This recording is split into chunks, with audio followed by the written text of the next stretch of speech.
La signature de la charte, c'est quelque chose d'important. Déjà, c'est une preuve de plus que la région nous apporte son soutien. Et ça permettra aussi à certains éleveurs de chez nous qui ont l'opportunité de pouvoir accéder aux terres via la SAFER, de pouvoir débloquer ces terrains-là pour augmenter leur surface herbagère et donc pour pouvoir augmenter aussi le nombre de chevaux, donc par là augmenter le nombre de poulains. Nous, le but, c'est d'avoir de plus en plus d'éleveurs, de jeunes éleveurs, parce qu'on a une population d'éleveurs vieillissante. Et c'est vrai que la transmission commence à devenir compliquée.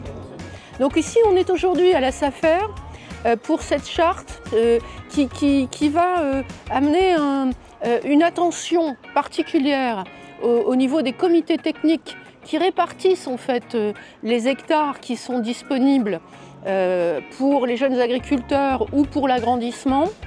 On va leur dire attention, on demande un petit peu d'attention pour ceux qui ont un projet pour développer l'élevage de ces deux races ou qui ont besoin d'1 ou 2 hectares de plus parce que c'est coûteux d'élever un cheval de ce calibre, il faut le nourrir. On sait que ça pèse lourd dans le budget d'une ferme, ça prend du temps aussi.